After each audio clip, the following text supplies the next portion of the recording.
this to be a very interesting session here at the African CEO Forum on revenues for a number of companies on the African continent. And my name is Rosus Odiri. I am with the Global Business Report on Arise TV. I'm very happy to be here with you. So we're going to get right into our topic of the day. So basically, right there on your screen, from 300 to 3,000, the road to $1 billion in revenue.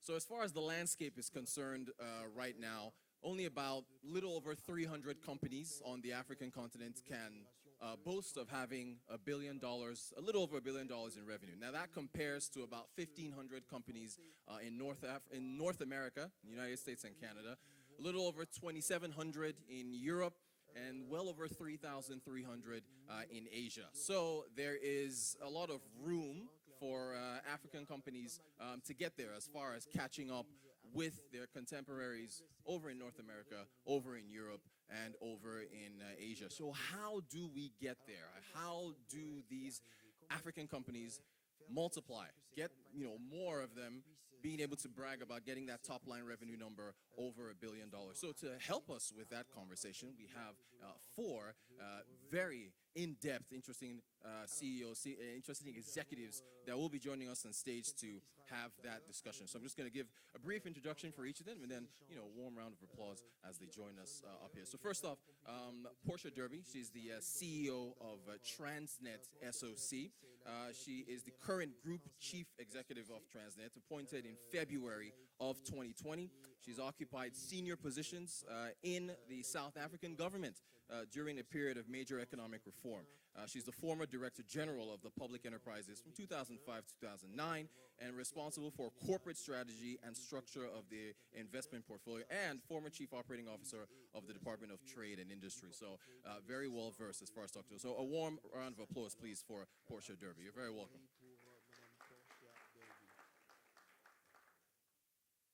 All right, next up, Simone Tiamtori, if I'm pronouncing that correctly, the chair of Vista Group Holdings.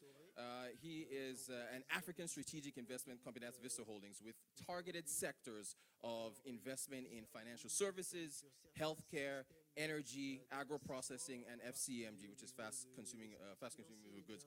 He has over 18 years experience in legal, tax, banking, and financial services. Until 2015, Mr. Tiamtori was the group head of corporate finance and advisory services at the African Export-Import Bank, that's the Afrexim Bank, and a member of the Executive Management Committee. He successfully led several African investment bank and debt capital market transactions. You're very welcome, sir. A warm round of applause for Mr. Simone Tiamtori.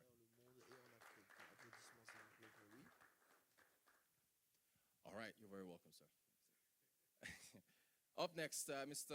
Hassan Hirijiji, who is, he and his brother Amin are the third generation of entrepreneurs in the family.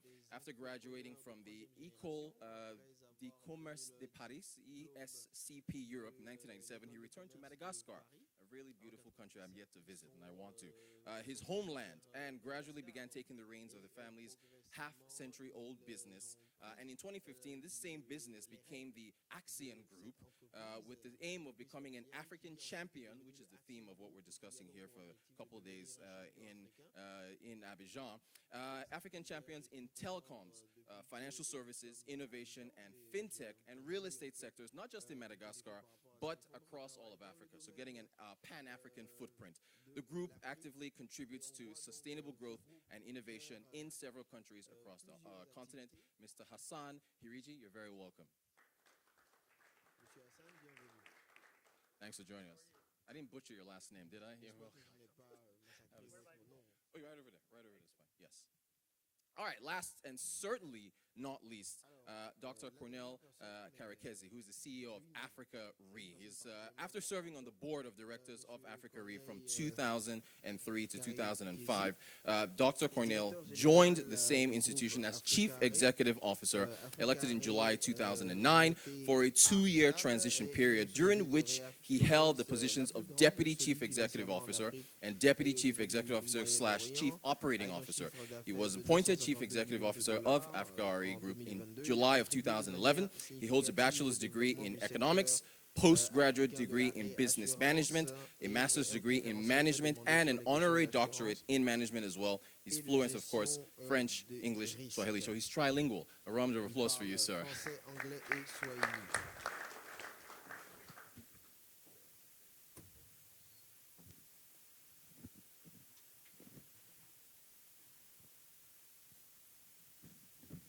All right, so we've got a number of key themes that we're going to be discussing today with respect to getting to $1 billion. And Portia Derby, I want to start with you. I want to start with you. Straightforward question, and this is about value proposition. If you are wanting to make your pitch to potential customers, how important is that value proposition, that summary of your business in terms of being able to convert customers to hopefully getting you to $1 billion? So I just want you to just talk about, for anyone who's ever pitched an idea to you, how important is the value proposition? Well, as a state-owned company, I suspect, and a player who's a monopoly in the sector, in logistics sector where we operate, we've not really had to stress about value proposition. You have to use us. And that's probably one really important point. And when I looked at the question, and I was thinking that in the African context, where in certain situations you actually don't have a very big private sector, and $1 billion mark is not a small mark at all. And I think this morning was also very interesting when they were doing the introduction as well. So I'm not sure that your value proposition, when you're talking from the African context, moves you from a value proposition suddenly to $1 billion. Also, when you look at the $1 billion type companies and even bigger than that, what sectors are they in generally? And relative, I mean, I think we've been talking about this a lot today, is the dearth of manufacturing and value addition on the continent. So I think we've got ways to go. And I think to get to the point where you have a sizable number of $1 billion companies, I don't know that it's exactly as low as 300, but that's besides the point. That's besides the point. So I do think that we've got quite a lot of interesting work to do between our governments directly and the entrepreneurs. And I think the governments have got a very active role to play to ensure that we are able to create companies of scale that generate value on the continent, which actually ensure that they are able to manufacture directly on the continent and add value directly on the continent, so that we are able to be the direct beneficiaries of that. So sitting here, I don't think any value proposition jumps you from less than $20 million to $1 billion. I really do think that there's a lot that needs to happen between where we are and the general support for value addition on the continent, so that you can be able to get to that point. Thank you so much. Thank you so much. Mr. Tintori, let me come to you. Another theme is strategic alliances, right? So with what's going on at the Africa CEO Forum, there's a whole lot of networking, and I assume a whole lot of strategic alliances will be built over this next couple of days. So can you speak towards that, strategic alliances as a theme, and how that can help a company get across the $1 billion revenue mark? No, thank you. Thanks for this question. By the way, we're talking about $1 billion company. What about 10 billion? What about 100 billion? Dream big. What about $1.5 trillion? What about $1 trillion African companies? You know, we got to raise the bar for African companies to get that high, and it's possible. You know, clearly, obviously, you touch on the point. You can't do without strategic alliances. Right? We're based in the U.S. Lilium Holding, Lilium Group that I manage, based in the U.S. You know, started small. You know, with $200 million of capital, managed assets, and we grew it through strategic alliance with other U.S. investors that wanted to invest in Africa. But we further grew it when we acquired Vista Bank and work strategically with the IFC, with Afrexim Bank, with the African Development Bank, and Proparco and BEO. Many other players that have this invested interest in the continent to grow our footprint. And so it's critical if you want to grow your business, you know, in a vertical chain, in the entire value chain. I think she was mentioning how we need to enhance the value creation in a continent, to find the right partner at any given stage wherever you are to enhance your ability to essentially, grow your businesses, whether it's financial, the resource, the technical resource. People like to cite Dangote as an example of Africa's success. If you look at Dangote, the way he has done it, it's not simply, deep into Nigerian expertise. He went all the way to India to find the right people to come and help him build his cement factory, his flour factory, and things like that, and bring the right personnel around what he's trying to build, bring the right, mix of capital for what he's trying to build to become what Dangote is today as a success story for Africa. That's the same vein that we're building Lilium and also Vista Bank Group across Africa. So our goal is not to be a billion-dollar company. We already achieved that. We're going to be a $100 billion company. Amen to that. Well done. Thank you so much. Mr. Hiriji, this is very interesting. This is another theme.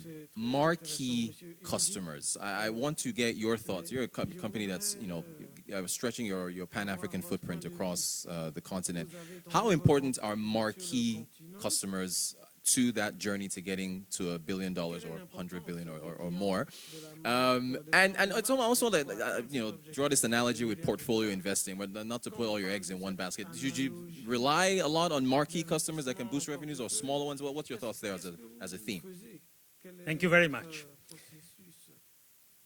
When Action started this journey from going to $10, $20 million company to $1 billion company, we had two ways to reach that: organic growth and external growth. We did a lot of M&A during the last 10 years. We did a lot of acquisition on the continent. But at the center of our strategy always was our customer. First, make sure that he's getting the right value for what he's looking for. So our marquee customer, how can we define him? Our marquee customer, is he the one in telecom who is spending $5 US, $10 US? Is he a high-value customer? Or basically, is it the customer that is the base of the pyramid? For us, each and every customer are key for our strategy. But let's make sure that we are giving him the right price and the right value for what he's buying. And this is very important. Today, all customers, they know how to count. You don't tell them hanky-panky stories like, hey, don't worry, I'll give you freebies, 10 minutes, 100 gig of data, etc., and it will cost you that. No. They must find what's in it for them, what is the value for them, and they are very knowledgeable about that. So that is very, very important. Second thing, today, product and services are key. When we started the launch of 4G and 5G in our countries, we're seeing, my team started to tell me, but Hasnain, you really want to do 4G villages in rural places in Africa? Right now in Tanzania, we're deploying 400 sites in the most rural place in Tanzania. People are telling me, but Hasnain, will they manage to do some data? They don't have literacy enough, etc. I say, come on, today to use YouTube, Facebook, etc., you don't need to have a degree, a PhD in Harvard. Huh? It's quite easy to get how to use that. And this is very important. The product and services. Are you making the right quality of services as well? This is a third point. I'm buying a package. I'm buying a bundle. Am I getting the right value proposition? And I think that to keep our customer, to make sure that they're happy with us, give them the right value. Secondly, give them the right product and services, and with an efficient quality of service. Let's respect our customer. This is key. Let's give them in Africa best of breed technology, best of breed product. Let's not be behind in Africa. Let's wait that United States like 5G, launch 5G, and we wait 10 years to have 5G. No, we must be ahead of the curve. When United States launch 5G in June, we must launch it in May. This is very important. Let's respect our customer. Thank you very much. Well made. Point well made, Mr. Hiriji. Point well made. Dr. Kairhazi, I want to ask you about another theme, which is expansion and how that plays into it. If a company is planning to expand its footprint, when does it do that? Was it at the beginning? What's the strategy behind that, and how that gets one to that $1 billion or past that $1 billion mark? Thank you very much for this question. Yeah, there are many books which have written about that, how to grow exponentially. I think basically you have to identify the gaps and propose a value to your client their satisfaction, and you have to build a business model. So in our case, the business model was to capture the reinsurance premiums which are going out of the continent. And currently 80% of it is going out of the continent. And it's because insurance companies and reinsurance companies on the continent don't have enough capital. And most of them cannot attract enough capital due to other reasons, which, as you know, of Africa.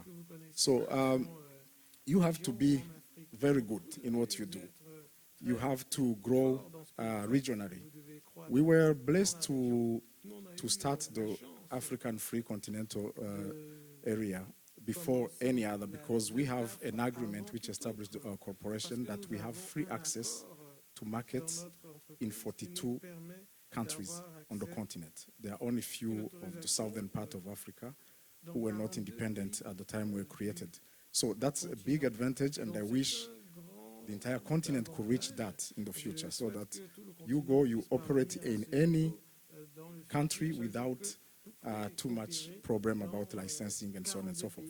That was one. So to grow regionally. Now to grow internationally, you need really to be extra good in what you do, because we are competing with the best. So we have focused on excellence and profitability.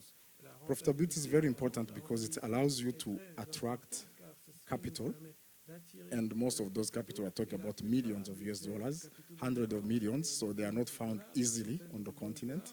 So you are talking to IFC, to DEG, to Properco. Those one are the one we approached in the years 2000, and they left.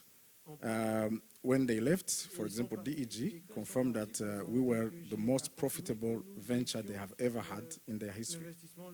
So now we have Allianz, AXA, Fairfax, which is a Canadian group of insurance. So we are a company which has some constraints, but very good ones. I can't recruit non-Africans. No, I have to train them. So this is, I think, very important. We should not raise to 1 billion just by recruiting people around. We have to train our own. So we have, for example, devote 2% of our profit to training. This is very important. So I wish everyone should do it in this room. 2% of your profit to training of your staff, and anyone, not only your staff, anyone in the continent. We have programs where we train more than 1,000 very young people every year. So after you have done that, you need rating in our case. So to have rating, you have to be among the best of the best. Our rating is A, which is equal to China Re, which is equal to Lloyd's, which is equal to Swiss Re. And believe me, it's something really you work hard to achieve it. It's something you have to be investing a lot in systems and people and so on, and you have to believe it. So today we have up to 25% of our revenues, which are coming from outside China, India, Brazil, Israel, Middle East. We could have gone beyond 1 billion. As I said, we have DNA which are constraining us, but it's a good constraint because we are investing in the people of Africa. We are investing in the tools of Africa. We are proud to have a mission. We have a mission. It's not just growing, by the way.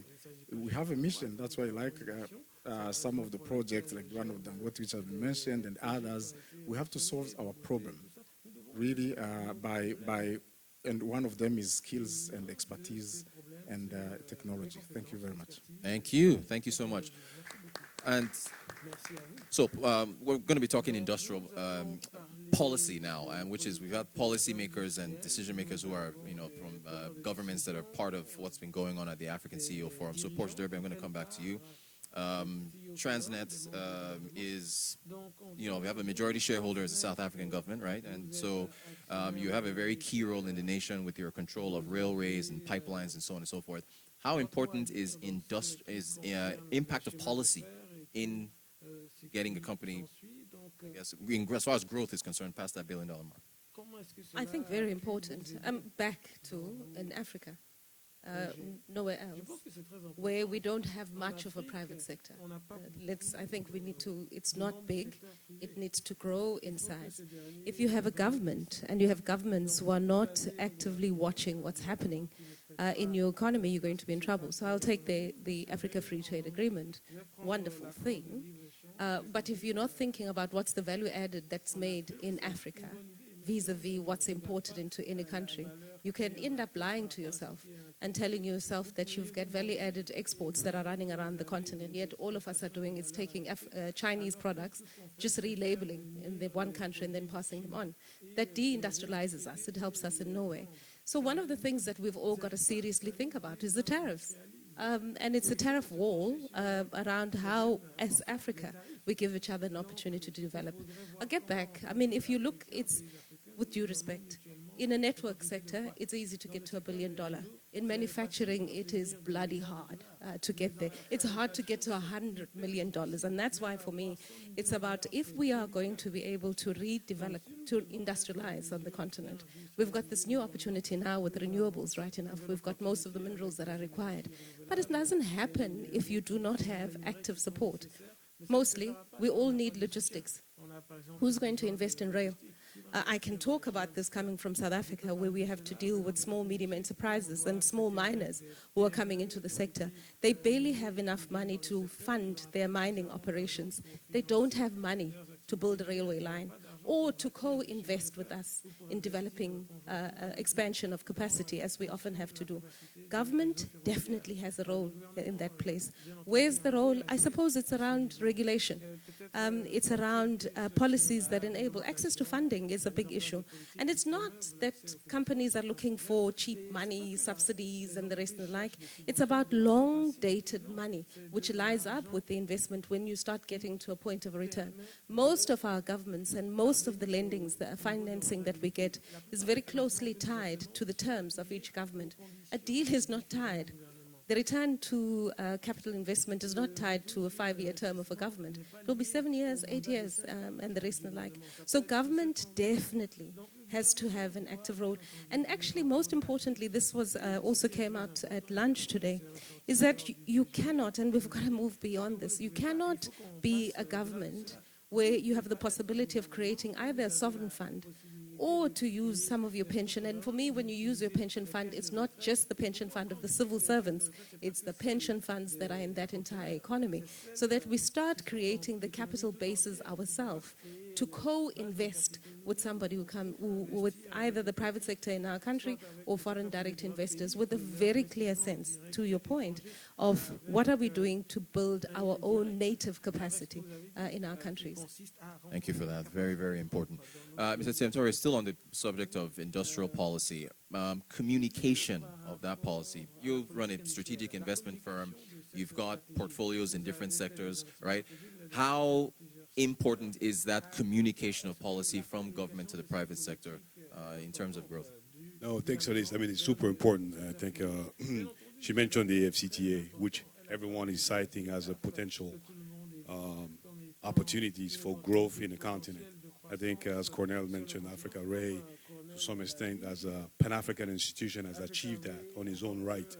But today, you know, the FCTA will not work. I would say it would fail if we do not explain the policy behind it and safeguard, especially the private sector and the SMEs, because those are the ones that stand to lose, right, if we don't protect them and if we don't explain them. Because today what you're seeing is there's a resistance in every country from the private sector, especially the SMEs, that feel like they will be lost in the process, they'll be left behind.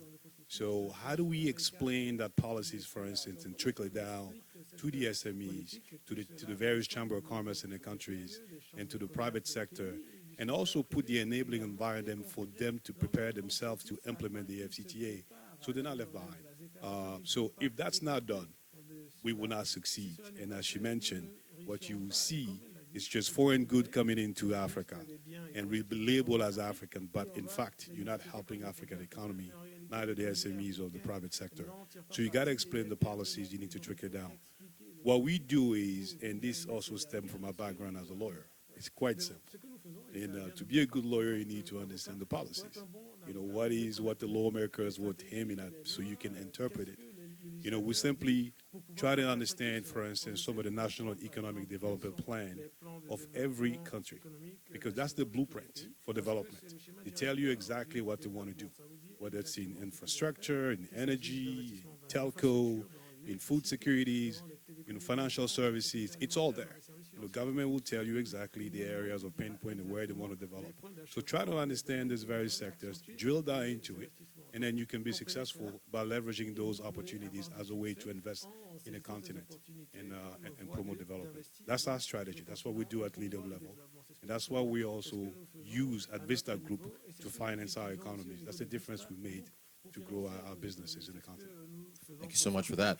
Mr. Ujue, let me come to you. So we've talked about, you know, there's still on policy, industrial policy, communication. What about the execution? Because there have been times on, you know, certain nations where execution of a policy is either reversed or it's not, you know, followed through.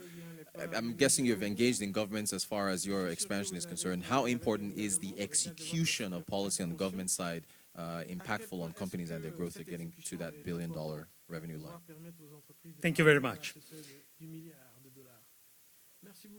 At Axian, in our journey to develop our business, we are a regulated business, okay? Either energy, either telecommunication, either financial services, we're highly regulated. So today I was very happy to listen from this morning, all the Prime Minister, everybody was saying, we know that we're not going to make it without the private sector. And I think that is the first time I hear it so loud. So I think we should give them first a round of applause because they've recognized that. I don't know if there's some politician, but it was very important. You can do it louder for you guys because you are the private sector. And I think this is key, that now the public sector understand, the politics understand that jobs creation, tax payment, okay, development of new products and services, the development of the economy will go through the private sector, with the private sector. And this is very, very important. Now, what we need the government for? We need the government to set up the vision. Secondly, we need the government to put the right ecosystem in terms of policies, in terms of regulation, but not things that will block us. And third, we need to find solution, and I think this is one of the biggest challenge we faced when we're developing the group, to finance the expansion of the group. Africa will become the land of the biggest opportunity when we'll find a solution to finance the base of the pyramid and when we'll find solution to finance the ecosystem. And this is key. So Simon, I'm very sorry. I'm not sure that we have to become a $100 billion company. I'm not even sure we have to go to 10 billion or 1 billion.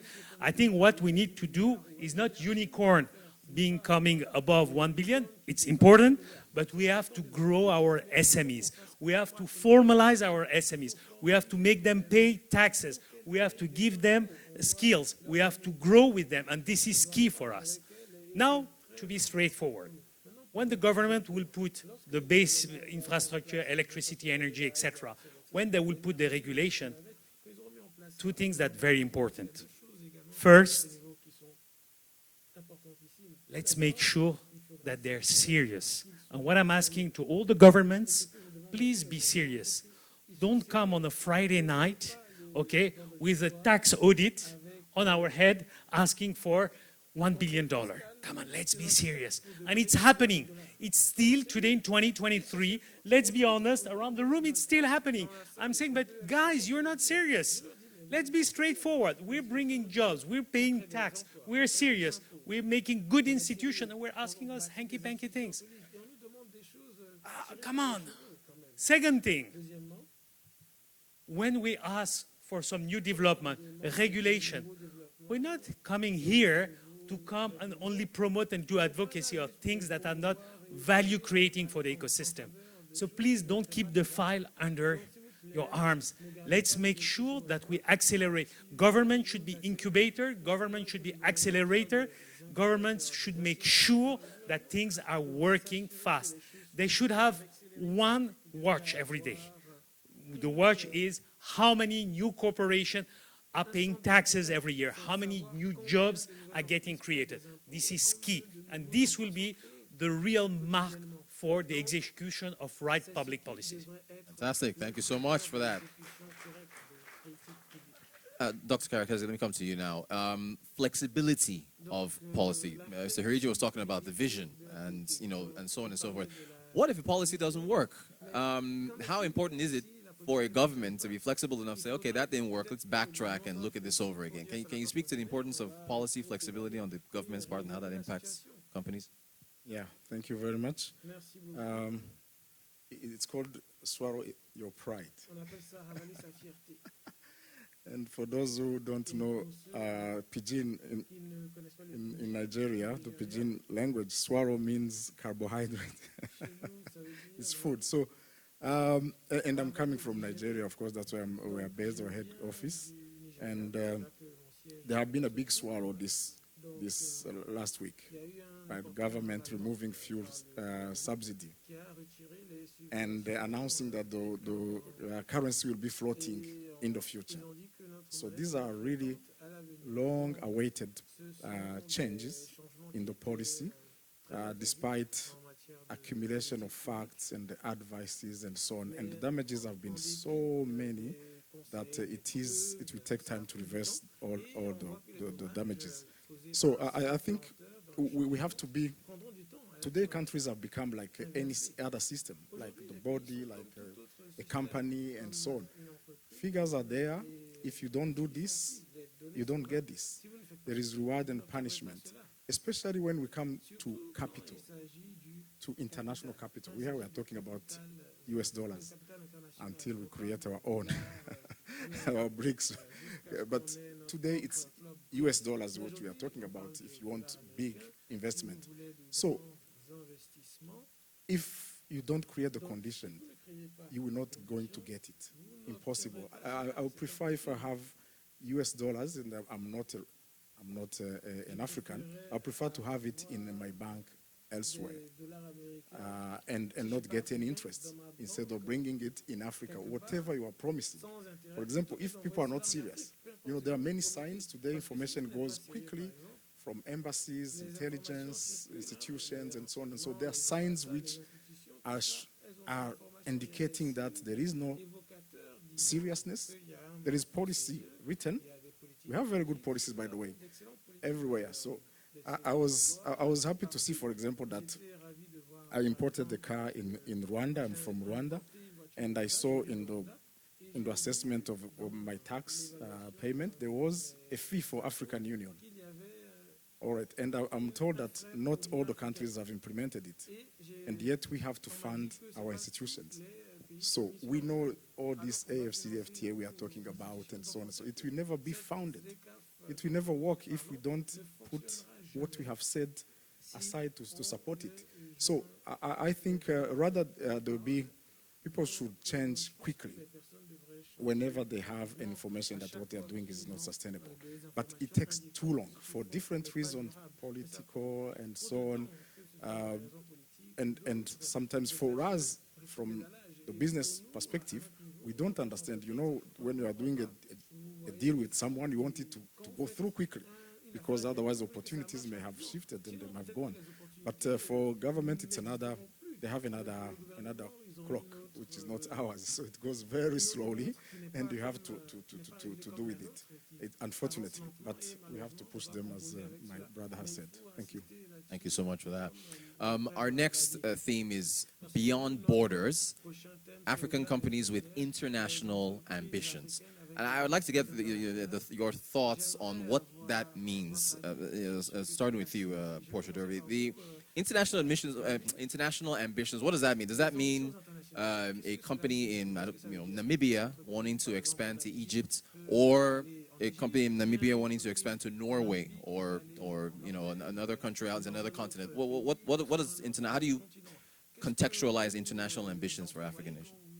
I can only talk for our context. I think we must stomp, at least as Transnet. What we're doing is that we're stomping in the background, we know, in the backyard that we know, and we know Africa, which is home.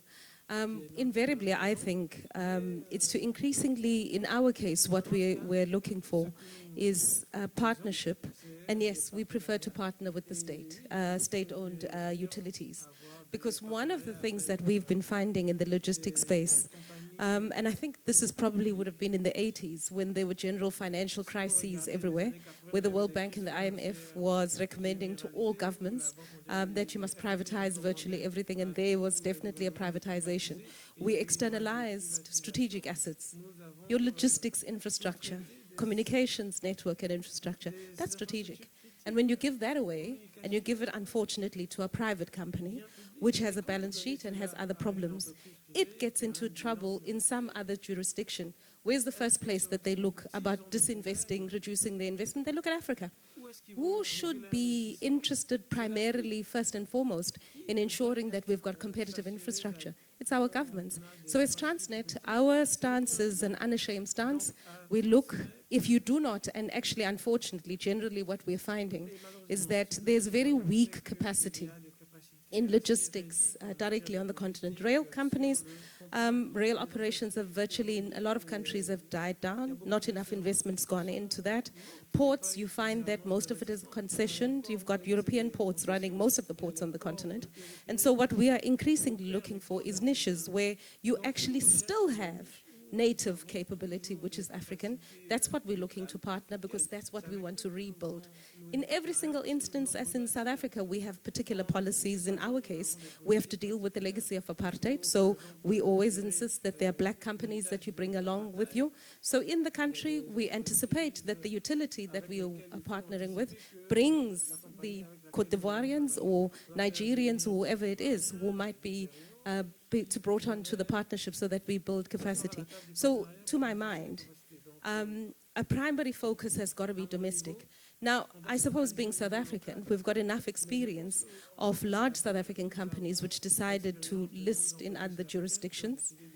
They came back to South Africa, invest in the US, suffered really badly, and we suffered in South Africa as a result thereof.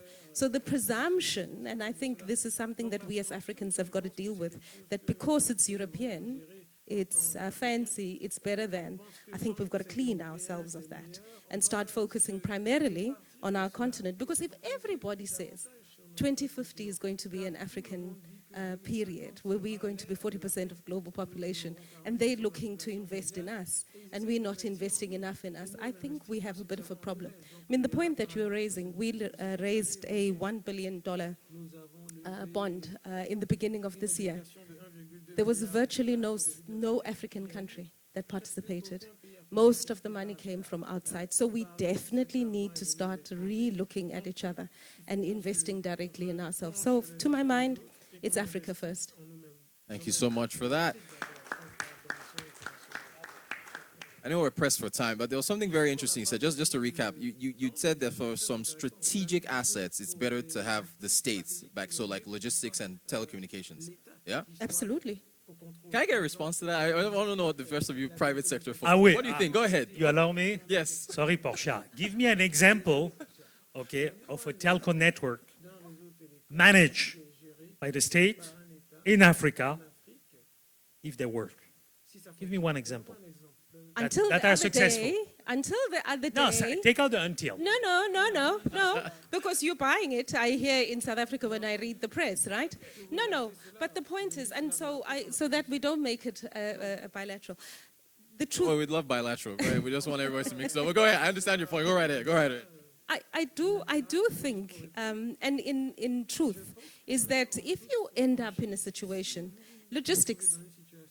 Trust me, I mean, you can call the Kenyans. When we were looking in South Africa at bringing in private sector players on the rail, and we are going to bring in private sector players because, yes, indeed, it's not, you need dynamism. And where do you get the dynamism? It's the interplay of the public and the private. That's for sure. I've got no confusion about that. However, in Kenya, when we were looking at bringing in private sector players, we had a special call from the President Kenyatta then. He said, do me a favor, do not do what we did, where we concessioned the line to the private sector without effective regulation on our side, because that's fair enough.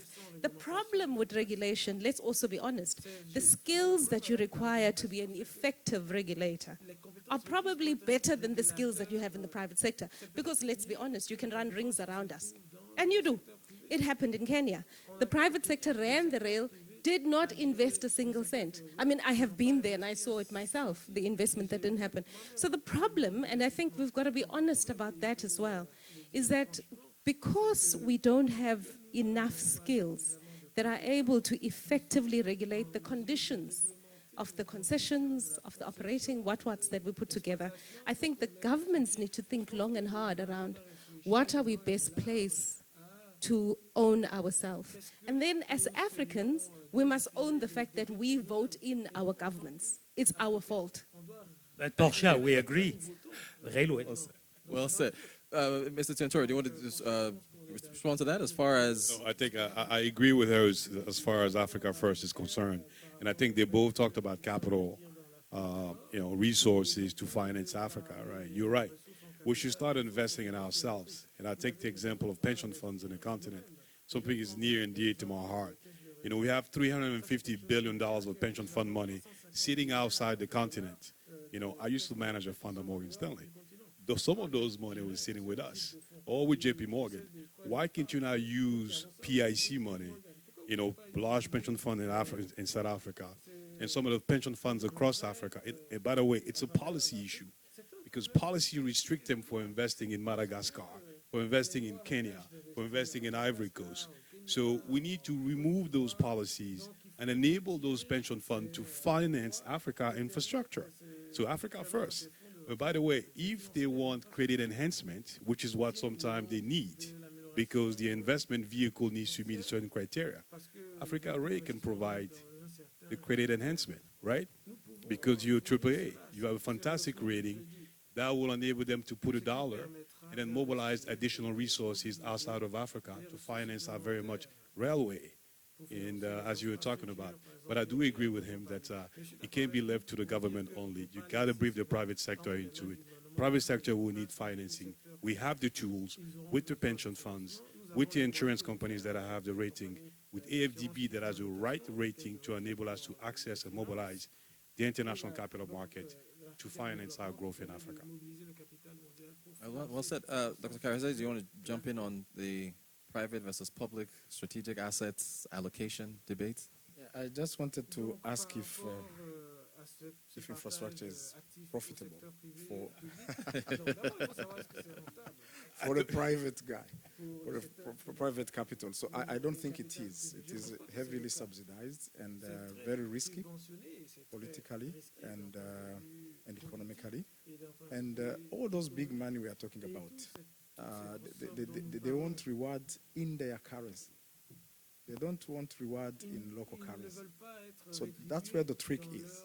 Until we break that, we're not going to we would find bilateral investment by other government, Chinese, giving you loans, giving you long-term loans or donations. But if we are talking about capital, which is raised on the stock market, on the exchange market, it's very hard to convince someone that, look at Nigeria, again, huge opportunities in electricity, but no one is investing because of a lot of structural issues, a lot of policy issues, which cannot attract anyone including a Nigerian who is not Dangote, of course. I just want to make a point to this. I think you can finance your infrastructure with local currency, right? We did a transaction, for instance, I think Burkina Faso, or even in Ivory Coast, plain simple. It's about a $600 million transaction, and we worked with the Minister of Finance to find areas of taxes that are already existing in the economy, in the books, and we leverage that to provide the financing upfront and get repay over time. You can do some royalty-backed financing, you can do lending rights, airline, whatever. There's many, if you're producing mine, like in South Africa, you can do royalty-backed financing and things like that to raise about $1 billion. We're doing that in Guinea. you can finance the economy with local currency, and then the local banks, because you have identified the receivable, become a receivable back financing, will finance it locally. Sometimes you have an outside investor that want to come in. I think those of you guys who have the rating that they're looking for should provide the credit enhancement so that the private sector can put together, for instance, an SPV to fund his expansion, to fund your infrastructure, our expansion, and vice versa. I think we have the tools. We just got to be creative and put it together to finance the growth of the country. Excellent. Okay, I want to jump on that point. Mr. Harry, do you think that, because we are a interconnected global economy, right? If you think of companies around the local currency points that's been put forward by Mr. Tintori, is that, do you agree with that, that's possible, like, with respect to the infrastructure needs for a number of nations, and which of course translates into growth of private sector companies to get to that $1 billion mark? First, I'd like to answer to Corneille. Corneille, depends what you call infrastructure. Rail, I totally agree. I don't know the business model, but I totally agree with Portia.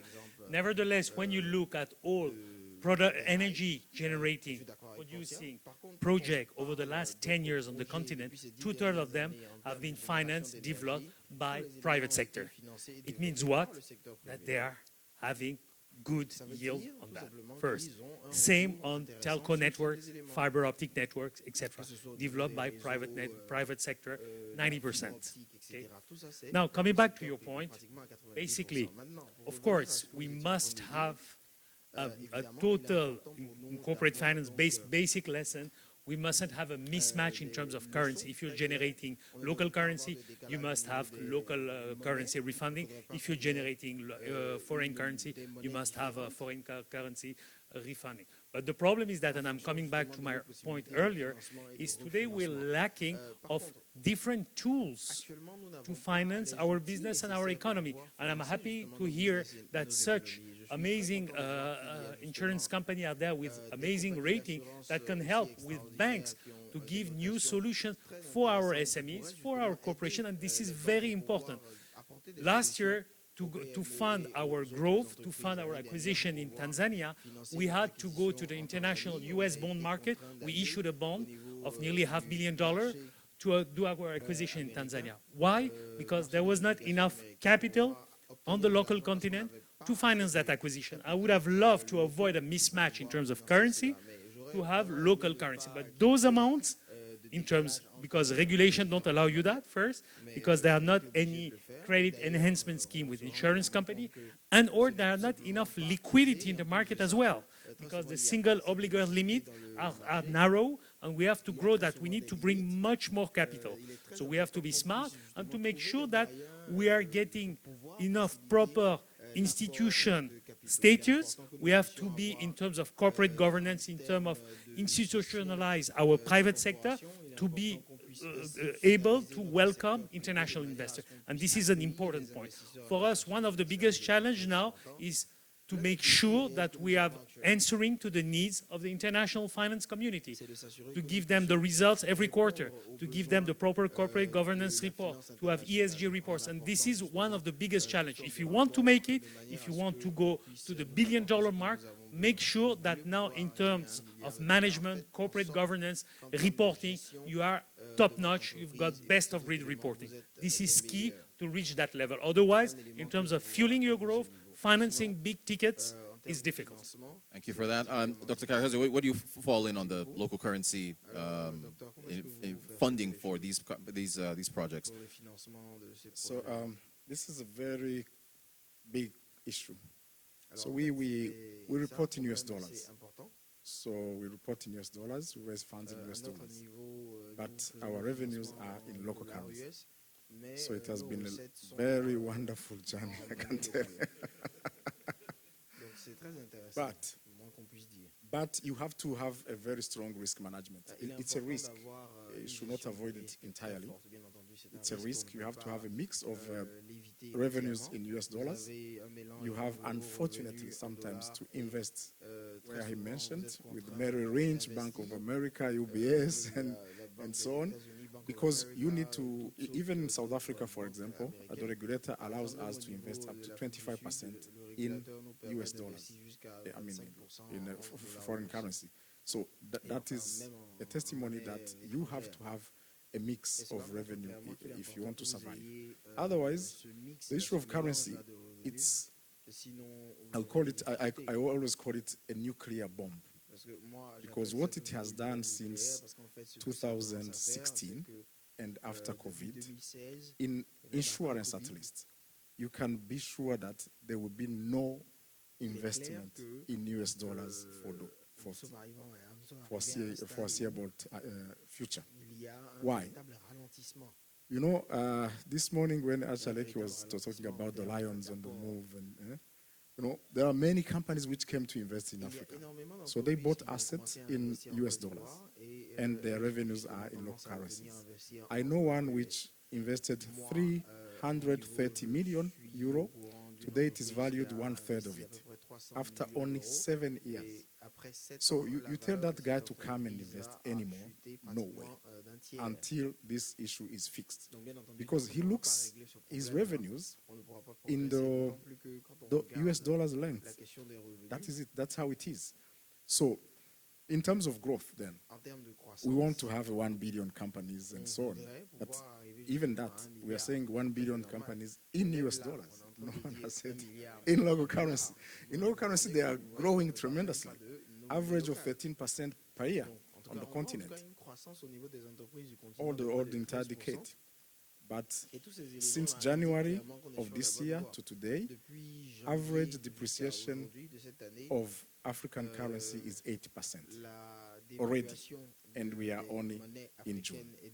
So then you add inflation and so on. So now, unfortunately, those are figures. And these people, all of us here in our board of directors room, we talk about figures. You have to remunerate your capital, you have to be profitable before even to think about growing. So it's really something which we have to fix, and this on the part of government, they have to do what they have to do. I was watching a video showed today of the president of Uganda saying that if they don't give us aid, if they don't help us, the Westerners, if they don't invest in our country, we shall reorganize our expenditures and reduce them. See, the problem is we spend more than we get. So that is from the government to other people, individuals and companies. We have to be serious about that, because otherwise, all those infrastructure we are talking about, they are imported in US dollars. The component of the road is 90% US dollars. In Ethiopia, we have up to 45 million US dollars in local currency. And we want to spend them to build an office building. We launched a tender recently, and no one came. No one showed up. The condition, if it's not in US dollars, no one wants to tender. And there are hundreds of contractors. They have all halted since some years. So it's something we have to fix. We have to fix government. Otherwise, growing to 1 billion, it's just not possible. Because companies which were $500 million in 2018, if you grow by 10% in local currency, compared to another company growing by 10% in another currency which is stable against the US dollars, it doubles in 7 years. 10% every year, compounded, you double in 7 years or 8 years. But if you apply it to Nigeria, from 2014 to 2022, that company has declined by 11% in US dollars. Simple as that. Portia, you want to weigh in on the currency volatility talk? Actually, I was going to go to another place. Part of the problem why it's such a big problem is the import intensity of our economies. Most of the componentry that we require, the equipment that we require, we import, and we import it in dollars.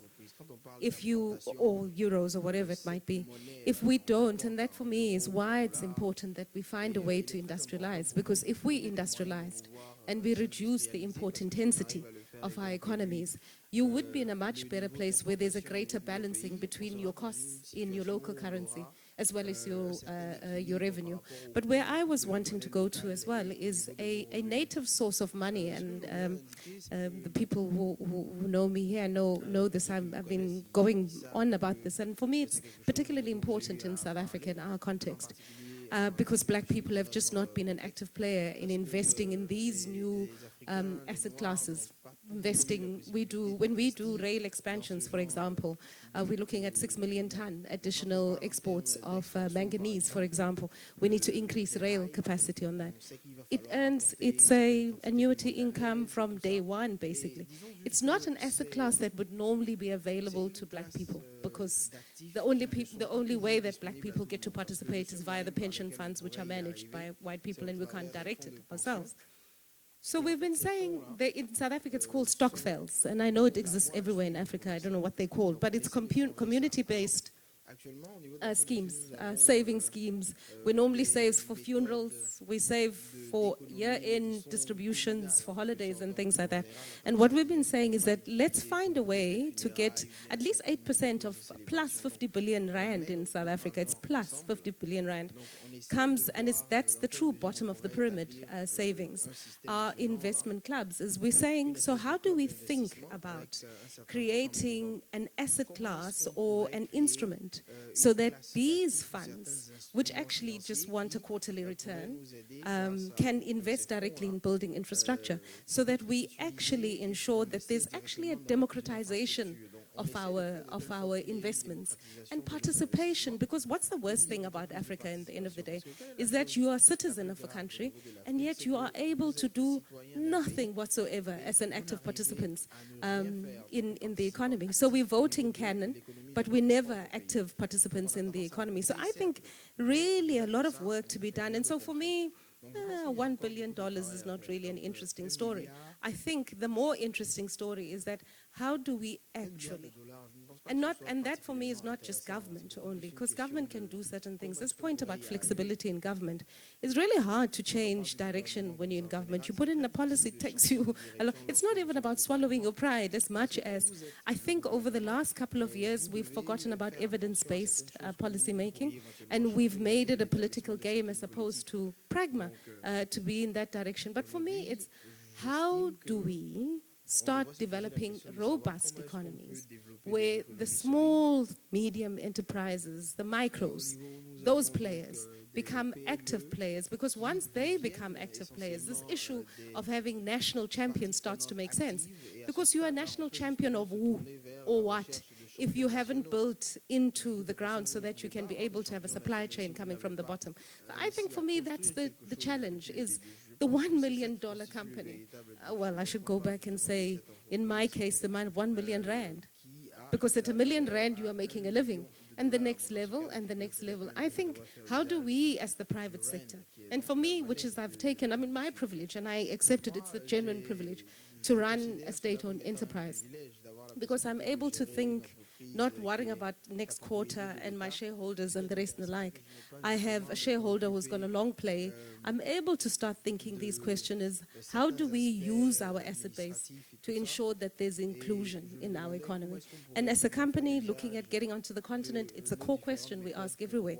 If we were to come to Côte d'Ivoire, how would we ensure that in 5 years' time, when we stand back, we can be able to say, we built something new there. We included the locals. We included the micro and small medium enterprises.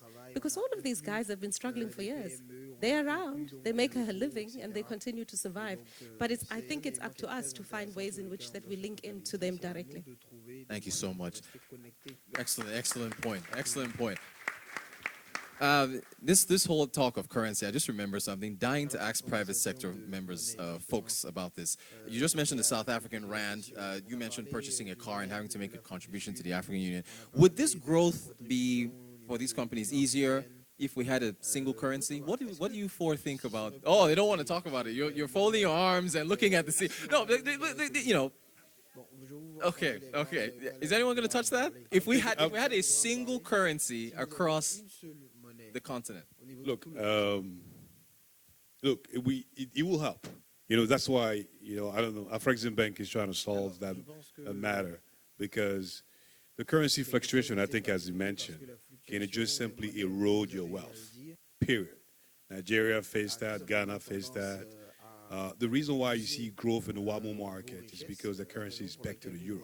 That's right. It's a fake stability, so to speak, but it's a comfort for us because we can promote outside by saying we can raise money in euro and dollar to invest here. And the country's GDP is growing 8-9% year out. You have no currency fluctuation.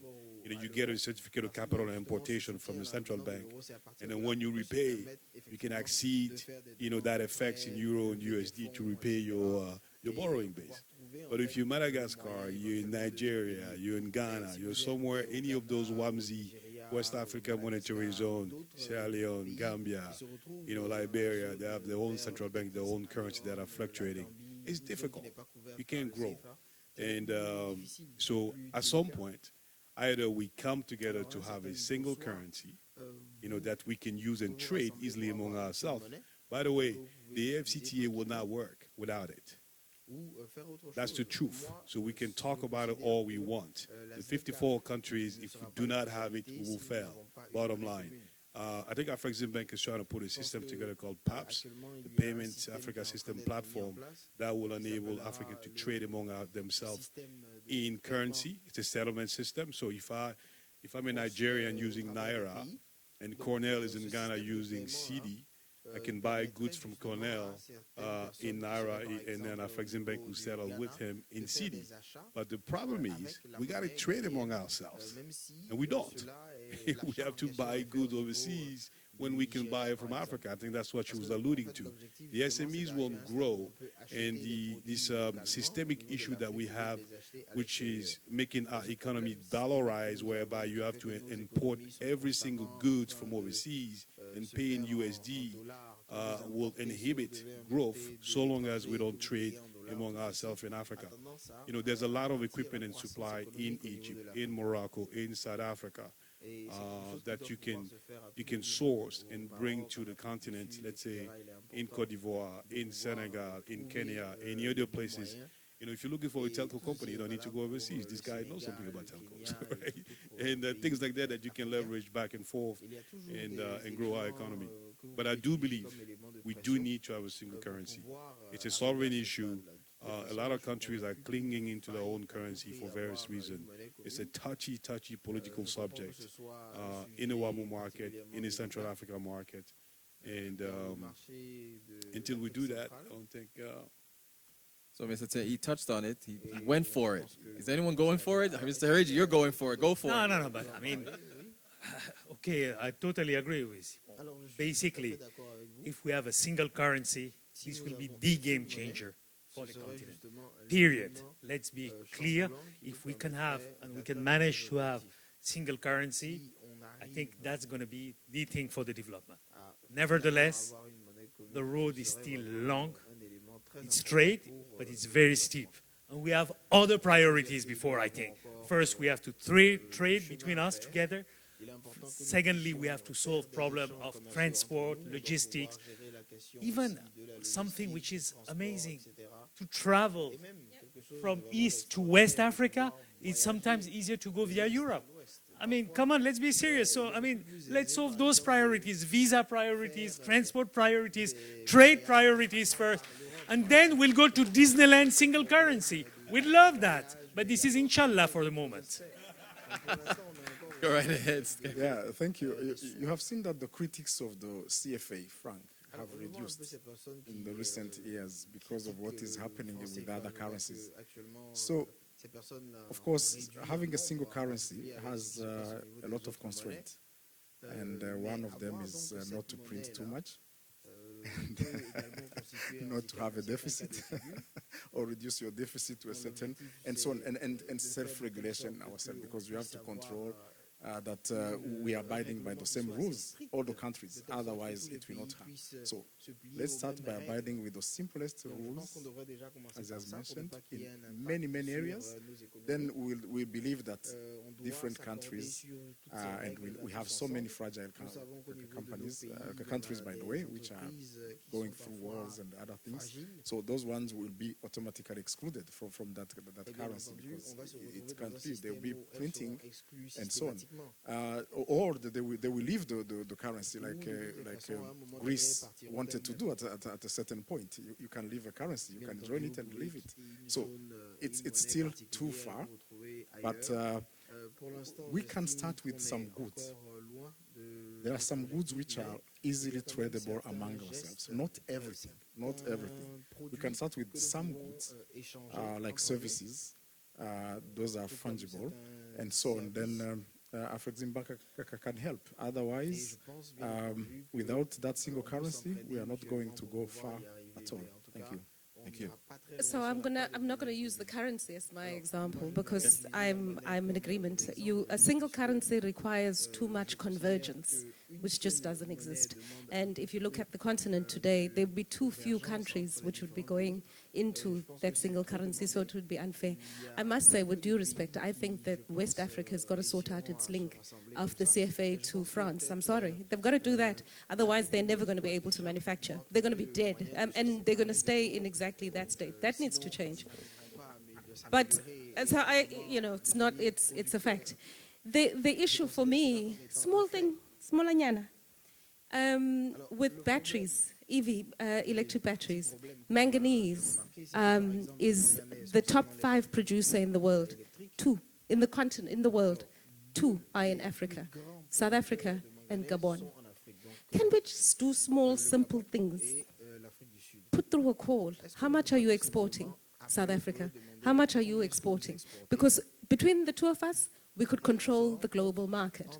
We can't do small things like that. Small, not big. Excellent point. We've got about 9 minutes to go, and I wish we could continue the conversation. But I do want to ask about skills and the impact on skills, of the impact of skills on a company getting to that revenue line. You were mentioning training and so on and so forth. So I'll come to you, Mr. Tiantore. What is your view of this skilled workforce on the African continent, and how much of an impact is that going to have on companies getting to the growth levels that they want to reach? No, it's key. I think it's key, right? So, first of all, you got to recognize there's a lot of talent now in Africa. There's a lot of skill set. And there's a lot of African trained overseas or went to school overseas that came back. I'm one of them, right? I grew up in the U.S., so I got to admit it. And we also recruit Africa first. We see if we can find an African that can do and work with us, one of our companies, one of our portfolio business, we will go there first. And we've been doing that. And the key thing, I think, what he mentioned earlier, to put, say, 2% or 20%. Percent of your profit. I thought you were putting 20%. 2% of your... That's dividend. Is dividend. 2% of revenue towards training is fundamental. We don't have a specific percentage, but we do have a rotation in our human capital strategy, because human capital now has become strategic for you to enable you to succeed. You got to train your personnel. You got to give them the skill set that they need, whether they need to learn new languages, new skill sets, a new way of doing business, and to be able to, that's what we did for our banks, for instance. We took our staff to a training program, which we take them, called the trainer comes and back and train the rest of the team that doesn't go. At every training opportunities that we have, we take 3 people in each bank, so they go and get trained and come back and train the other guys. And so they're able to learn some of the new tools and innovative technique to support the SMEs and the economy and grow the bank that way. If you do not train your staff or your people or give them the opportunities to better themselves, 1, they will leave, or 2, they will fail you. So you got to invest in them, invest in the training, invest in their well-being, and I think along the way that will provide you with very much needed capital to grow. I think he was talking about acquisition and expansion. We do it. but you can't be successful in acquisition and expansion and unless you have the people, because you can acquire an asset, you can do an M&A, you can finance it. And once you have the asset, what do? If you do not have the right personnel around it or the people that are properly trained to take over or integrate the asset within your own existing company, you will fail. But so we do work around those parameters to ensure before we do an acquisition to better understand what are we acquiring, do we have the right personnel to take over the asset, what is the integration strategy. I mean, you can have all sort of M&A integration strategy. At the end of the day, what makes an M&A, for instance, an expansion succeed is the human capital. If you do not have it, you fail. Thank you for that. Mr. Reji, please, can you weigh in on the skills factor? What we're finding is that, as Simon said earlier, talents in Africa, you've got amazing set of talents, skills in finance, in commercial, marketing, sales and distribution. You can find those talents. Where we're still a little short, I think it's in terms of IT, AI, blockchain, UI, UX. We're still a little short. And I think that we have to grow that space of skill development in terms of all those IT skills. Because we're seeing around us, throughout the world, we're seeing that digital transformation, disruption is happening via tech. We must be tech savvy. We must be totally, I mean, now at school, we should learn to our children not only English, we should learn them to code. I think this is key. This is very, very important to get them the right set of skills in code, in IT from the beginning. This is very important. We have started, we've just recently signed the launch of École 42. École 42 is a school that has been developed throughout the world with a famous tycoon called Xavier Niel. He did it in the United States, Europe, and Asia. We're opening the first campus of École 42 in Madagascar, in sub-Saharan Africa. It will be the first campus, making sure that we're bringing the right set of skills in terms of tech, AI, blockchain, etc. This is very, very important. It's free, it's open to everybody, and then the student coming out from École 42 can go and find job everywhere. And you have not only to focus on your colleagues, on your workers, but you have also to think about the global ecosystem. And this is where we are. I think this is, as private sector, we should have that kind of mindset to create an impact throughout the whole society. Second thing, I think we have to bring more than skills. Skills is very important. Training is very important. But we should also enhance the experience of our employee. We must make sure that they're finding the right purpose, the right motivation, that they're part of something bigger, which is development of the continent, which is creating an impact in terms of social education all around with the business where they're working. I think this is very, very important. Thank you so much. Dr. Kakazi, I mean, you already talked about your training. Do you want to add anything else to the skills factor as far as growth is concerned for African companies? So in our industry, there is a huge shortage of skills. Huge. The reason is that it's very, very advanced in terms of professionalism, so it's not general skill. And the issue of our talent which are going to Europe, to Canada, which is much talked about in countries like South Africa and Nigeria and other countries. It's a big one, but it's also an opportunity. It's an opportunity for us to train those who are behind, but to train with purpose, to train with, I don't know how to say, we should have an alliance here, maybe all our CEOs here in this forum, Africa CEO Forum, to have an alliance to train our staff. Because in some countries, you have to be forced by the regulator or by government. Some governments, they have to force you. In South Africa, for example, we train by force. There is no choice. You train by force, and you train black and other persons from a community. There is no choice. And you have to report.